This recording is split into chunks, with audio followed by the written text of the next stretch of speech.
بزرگوں اور میرے عزیزوں، ہمارے اس ملک میں قدیم زمانے سے مدارس کے حضرات جو ہے وہ سارا سال طلباء کو پڑھاتے ہیں، پھر سال میں ایک مرتبہ ان کے والیوں کو، عام مسلمانوں کو جمع کرتے ہیں۔ دارالعلوم دیوبند میں بھی یہ ہوتا تھا، سہارنپور میں بھی یہ ہوتا تھا، پہلے ہوتا تھا۔ اب حالات کی وجہ سے بات بدل جاتی ہے۔ سارا سال پڑھاتے ہیں، علم پڑھاتے ہیں، لوگوں کو عالم بناتے ہیں، لیکن سال میں ایک مرتبہ عام لوگوں کو بلا کر کے ان کے سامنے اپنے دین کی اہمیت، اپنے دین کی ضرورت اور دینداری کتنی ضروری چیز ہے، یہ بات سمجھانے کے لیے عام مسلمانوں کو بھی جمع کرتے تھے۔ سہارنپور میں بھی جلسہ ہوتا تھا، دیوبند میں بھی جلسہ ہوتا تھا، اور اس میں بڑے بڑے حضرات ہوتے، حضرت تھانوی رحمۃ اللہ علیہ کا وعظ ہوتا تھا، کبھی دوسرے حضرات کا وعظ ہوتا تھا، بیان ہوتا تھا ان کا، وہ چھپے ہوئے ہیں ان کے وعظ و بیانات جو انہوں نے وہاں کیے ہیں وہ۔ تو یہ پرانا ہمارا طریقہ ہے مدارس کا، کہ سارا سال تو ان کو پڑھانا اور پھر ان کے والیوں کو اور عام مسلمانوں کو اپنی دینی زندگی گزارنے کی اہمیت بتانے کے لیے ان کو جمع کرنا، تاکہ وہ اپنی زندگی دینداری سے گزارے۔ جی ہاں، مسلمان اور اسلام یہ کوئی الگ الگ چیز نہیں ہے۔ مسلمان ہے وہ اسلام ہے، اسلام ہے وہ مسلمان ہے۔ وَلَا تَمُوتُنَّ إِلَّا وَأَنْتُمْ مُسْلِمُونَ۔ کہ ہماری زندگی کیسی گزرے، کہ ہماری زندگی ایمان اور اسلام کے تقاضے پر گزرے۔ ایمان اور اسلام کا ایک ہی تقاضا ہوتا ہے، وہ ہے اطاعت اللہ کی اور اس کے رسول کی۔ یہ ایمان اسلام کا تقاضا ہے کہ بھئی ہم ایمان والے ہیں، ہم اسلام والے ہیں، تو کیا تقاضا ہے اس کا، کیا کرنا چاہیے؟ کہ اللہ اور اس کے رسول کے اطاعت اور تابعداری کرنی چاہیے۔ کہ ایمان کا اور اسلام کا تقاضا اطاعت ہے۔ جی ہاں، تو تمام نبی دنیا میں اللہ کے اطاعت اور تابعداری بتانے کے لیے ہی پیدا ہوتے ہیں۔ وَمَا أَرْسَلْنَا مِن رَّسُولٍ إِلَّا لِيُطَاعَ بِإِذْنِ اللَّهِ۔ کہ جب کبھی کوئی رسول آیا ہے تو وہ اس لیے آیا کہ وہ اللہ کے فرمانے سے اللہ کے بندوں کو اللہ کی اطاعت سکھاوے، کہ اپنی جان میں، اپنے مال میں، ہر چیز میں وہ اللہ کے حکموں کو دیکھ کر کے زندگی گزارے۔ مسلمانوں کے لیے آزادی نہیں ہے، ہاں آزادی ہے تو مسلمانی نہیں ہے، ہاں بلکہ ہم پابند ہیں۔ ہماری قیمت ہماری پابندی کی وجہ سے ہے۔ اگر ہم پابند نہیں ہیں تو پھر اللہ کے ہم ان کی کوئی قیمت نہیں ہے، کہ کہیں بھی مرے، کہیں بھی ہلاک ہو جاوے، اللہ کہتے ہیں مجھے پرواہ نہیں ہے۔ کیوں؟ کہ وہ ہمارے تابع نہیں ہے۔ جسے جو جانور جنگل میں کسی کے تابع نہیں ہوتے تو اس کی کوئی پرواہ نہیں کرتا، وہ گاڑیوں کے نیچے بھی آ جاوے، کوئی مار دے، چھوٹا جانور کو بڑا مار ڈالے، کچھ نہیں۔ کیوں؟ کہ وہ کسی کے تابع نہیں ہے۔ اور کسی کی مرغی مر گئی ہو تو سائیکل میں آ گئی مرغی، ہاں تو مسئلہ بنے گا کہ ہماری مرغی مار ڈالی۔ پچھلی دونوں شاہ سعود آئے تھے، پرانے شاہ سعود، تو ان کی گاڑی سے مرغی مر گئی، تو انہوں نے اس کا تاوان دیا کہ بھئی یہ مرغی تو مال ہے کسی مسلمان کا، کیونکہ جانور مال ہوتے ہیں، یہ تو سب سمجھتے ہیں کہ جانور مال ہے۔ یہ مرغی مجھ سے ضائع ہوئی تو انہوں نے اس مرغی کا بدل دیا، یہ تو مال ہے، میں نے ضائع کیا ہے۔ تو جو جانور تابع ہوتا ہے وہ مال ہوتا ہے، اور جو جانور تابع نہیں ہوتا وہ مال نہیں ہوتا، وہ کہیں مرے۔ ایسے اللہ کے ہاں بھی کہ جو بندہ تابع ہوتا ہے وہی صاحب کمال ہے، اس کے اندر کمال اور بزرگی ہے، اور جس بندے میں تابع داری نہیں ہے تو اس کی زندگی جانور جیسی، اللہ کو کوئی پرواہ نہیں۔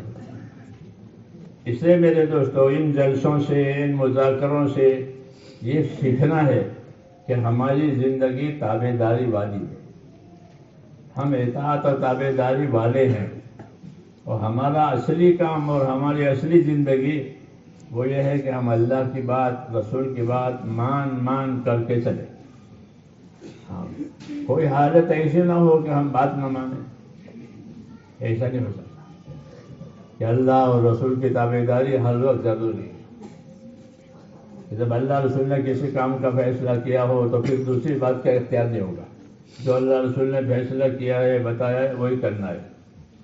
یہ اصل زندگی ہے، اطاعت کی زندگی، تابعداری کی زندگی. ہاں، جتنی یہ اطاعت کی تابعداری کی زندگی ہوگی اتنی رحمتیں آئے گی. اطیعوا اللہ و اطیعوا الرسول لعلکم ترحمون. اطاعت کرو، بات مانا کرو اللہ رسول کی، تاکہ تم پر رحم ہو جائے. تو رحمتوں کے آنے کا ایک ہی راستہ ہے کہ وہ زندگیاں اطاعت والی بنے. ہاں، اسی کے لیے دین سیکھنا ہے. دین نہیں سیکھیں گے تو پھر جانوروں کی زندگی ہوگی. ہاں، اور دین سیکھیں گے تو پھر فرشتوں والی زندگی ہوگی. کہ فرشتے اللہ کی نافرمانی نہیں کرتے، بلکہ جو حکم ہوتا ہے وہی کرتے. لا یعصون اللہ ما امرهم ویفعلون ما یؤمرون. یہ فرشتے کبھی بھی اللہ کی نافرمانی نہیں کرتے، بلکہ جو حکم ملا ہے وہی کرتے. جن کو سجدے کا حکم ملا وہ قیامت تک سجدے میں رہیں گے. جی ہاں، جو جس کام پر ہے اسی کام پر رہے گا. یہ صفت اللہ کو پسند ہے کہ جو حکم دیا جائے وہ پورا کیا جائے، جو حکم دیا جائے وہ پورا کیا جائے. ہاں، تو ہماری زندگی حکم والی ہے. ہماری طرف زندگیوں میں دو چیزیں آتی ہیں. دو چیزیں ہماری طرف آتی ہے اللہ کی طرف سے. ایک نعمتیں آتی ہیں، ایک حکم آتے ہیں. روزانہ نعمتیں ملتی ہیں، کھاتے ہیں، پیتے ہیں، سانس لیتے ہیں، یہ سب نعمتیں ہیں. تو ہماری طرف ایک تو نعمتیں آتی ہیں، دوسرا ہماری طرف حکم آتے ہیں. صبح کے حکم، شام کے حکم. یہاں الگ الگ ہر وقت کے حکم ہماری طرف آتے رہتے ہیں. تو جس طرح نعمتیں آوے تو نعمتوں کا شکر کرنا.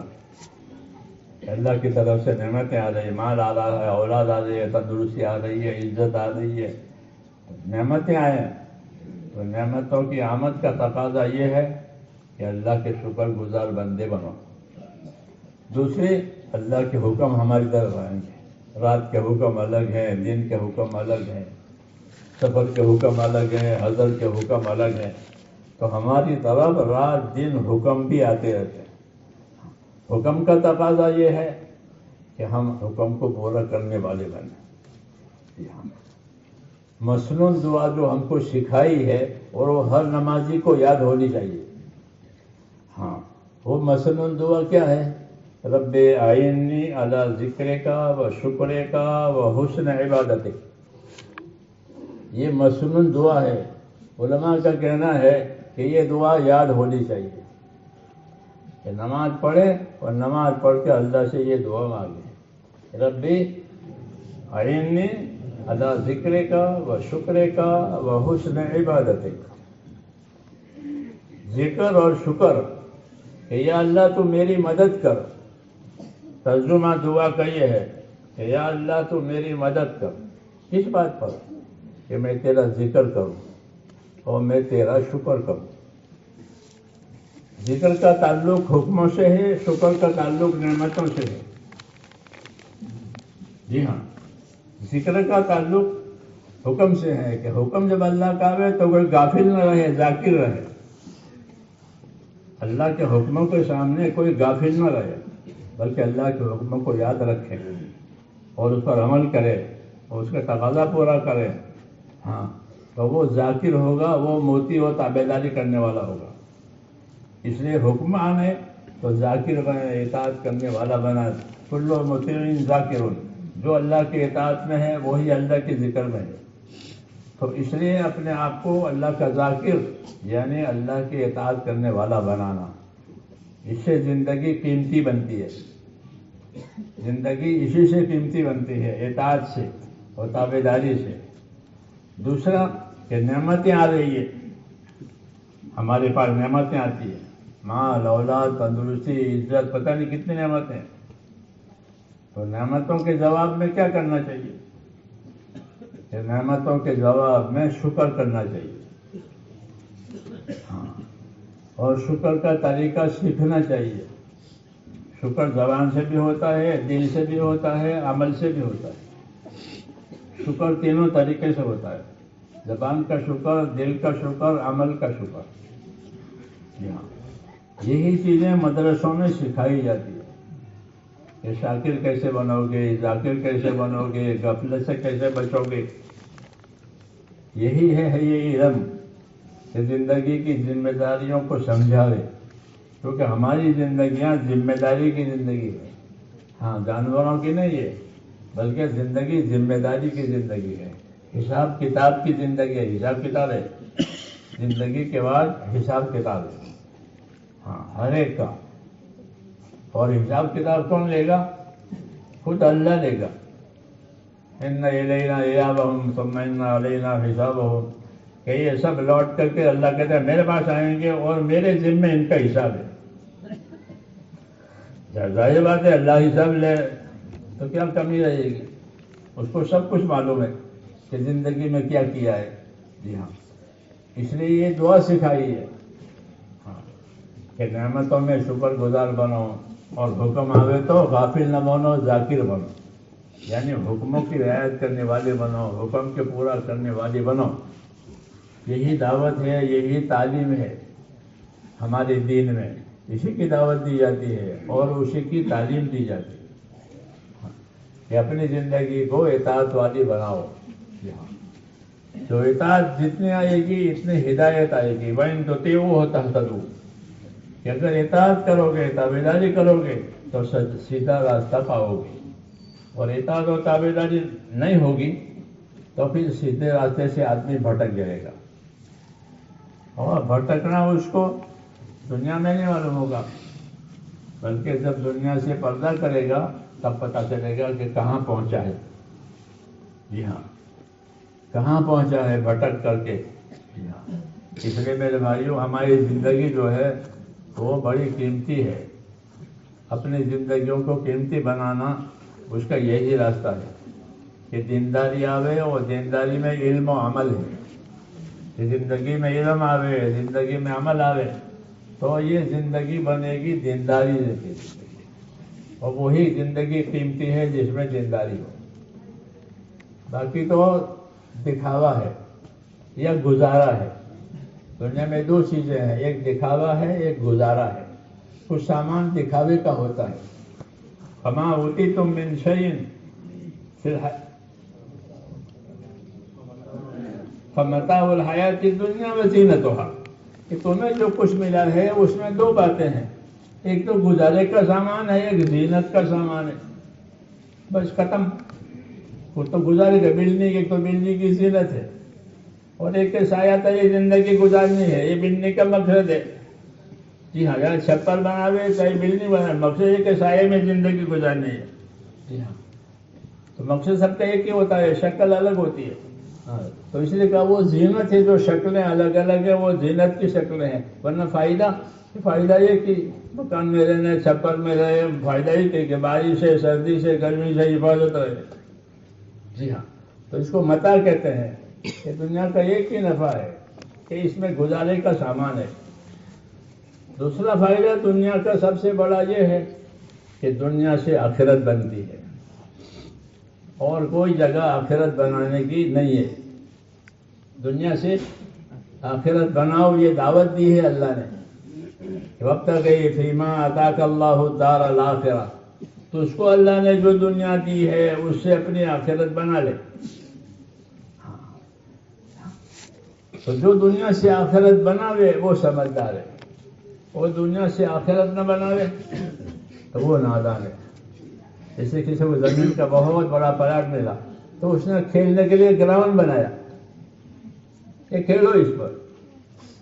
اسے کیا ملے گا اس کو؟ کہ کچھ نہیں، لوگ کھیلیں گے. تو ایک تو دنیا کو کھیل بنانا، اور ایک دنیا کو کھیتی بنانا آخرت کی. تو جو پلاٹ ملا ہے اس کو زمین بناوے، اور باغ کی زمین، کھیت کی زمین، تو اناج بھی آئے گا، پھل بھی آئے گا. نہیں تو لوگ کھیل کے چلے جائیں گے. تو دنیا دونوں حیثیت اس کی ہے. بعض لوگ اپنی دنیا کو کھیل بناتے ہیں، کھا لو پی لو بس، تو یہ تو نقصان میں ہے. اور جو اپنی دنیا سے آخرت بناتے ہیں وہ ہے سمجھدار. القیس من دان نفسہ وعمل لما بعد الموت. سمجھدار آدمی وہ ہے جو اپنی ذات پر قابو کرے اور موت کے بعد کام آوے وہ عمل آج کرے، وہ ہے سمجھدار. باقی نادان ہے. اس لیے میرے بھائیوں، یہ مجمع اور اس قسم کے جتنے بھی مجمع جوڑ کر جو باتیں کی جاتی ہے وہ اسی لیے کی جاتی ہے کہ ہر مسلمان اپنی دنیا سے آخرت بناوے.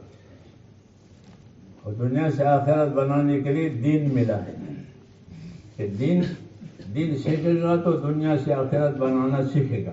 دین نہیں سیکھے گا تو دنیا سے دنیا بنائے گا، ہاں، اور پھر چھوڑ کے چلا جائے گا. جی ہاں، کیونکہ وہ چھوڑنے کے لیے ہی ہے، پھر چھوڑ کے چلا جائے گا کہ دنیا سے دنیا بنائی ہے. کہ دنیا سے دنیا بنانے والا نادان ہے، ہاں، اور دنیا سے دین بنانے والا کہ سمجھدار ہے. اس لیے یہ دین سیکھنا ہے کہ دین سیکھیں گے تو دنیا سے آخرت بنانے کا طریقہ معلوم ہو جائے گا. یہ مدارس، مکاتب اور جتنی دینی درسگاہیں ہیں وہ اسی وجہ سے ہیں کہ دنیا سے دین بنانا اور دنیا سے آخرت بنانا ہم کو آ جاوے. ہم نے اس میں بہت کوتاہیاں کی ہے. ہم مسلمانوں نے اپنا دین سیکھنے میں اور دین اپنے بچوں کو سکھانے میں ہم بہت پیچھے ہیں. جی ہاں، ورنہ ہماری یہ حالت نہ ہوتی. جی ہاں، اگر ہم نے اپنے آپ کو، اپنے اہل و عیال کو صحیح معنی میں دین سکھایا ہوتا تو حالت دوسری ہوتی. لیکن ہم نے اس کو ایک آخری درجے میں ڈالا ہے. اس لیے اللہ سے توبہ استغفار کرنی ہے اور اس حق پر غور کرنا ہے کہ اللہ تعالیٰ نے ہم کو حکم دیا ہے یا ایھا الذین آمنوا قوا انفسکم واہلکم نارا. اے ایمان والو، اپنے آپ کو، اپنے اہل و عیال کو دوزخ کی آگ سے بچاؤ. یہ حکم ہے کہ اپنے آپ کو، اپنے اہل و عیال کو، اپنے بال بچوں کو دوزخ سے بچاؤ. تو دوزخ تو دیکھی نہیں ہے، کیسے بچائے؟ کچھ چیز دیکھی ہو تو دیکھو، لیکن دیکھی نہیں تو کیسے بچاؤ؟ حضرت علی آیت کی تفسیر یہ کرتے تھے کہ دوزخ سے بچانے کا مطلب یہ کہ دین سیکھو، کہ جو دین سیکھے گا وہ دوزخ سے بچے گا. جو دین نہیں سیکھے گا، دین کا پابند نہیں ہوگا، اس کا دوزخ سے بچنا مشکل ہے. جی ہاں، حضور صلی اللہ علیہ وسلم نے قسم کھا کر یہ بات فرمائی ہے کہ فوالذی نفس محمد بیدہ ما بعد الموت دار الا الجنۃ او النار. کہ میں خدا کی قسم کھا کے کہتا ہوں کہ آدمی کے مرنے کے بعد یا اس کے لیے دوزخ ہے یا جنت ہے، تیسری جگہ نہیں ہے. یہ کہا کہ مرنے کے بعد کسی بھی انسان کے لیے یا جنت ہے یا دوزخ ہے، تیسری جگہ نہیں ہے. اس لیے ہر آدمی سوچے اپنے آخرت کے بارے میں کہ ہماری آخرت بن جائے. اور آخرت بنانے کے لیے سوائے دین کے دوسرا راستہ نہیں ہے. اللہ نے دین اسی لیے دیا ہے کہ دنیا کی برکتیں ملے، آخرت کا بدلہ ملے. دونوں، دنیا کی برکات بھی ملے گی، آخرت کا بدلہ بھی ملے گا. اس کے لیے دین آیا ہے. اس لیے اپنے آپ کو دین سکھانا، اپنے اہل عیال کو دین سکھانا یہ سب سے بڑی ذمہ داری ہے. اللہ تعالیٰ مجھے اور آپ کو اس کی توفیق دے.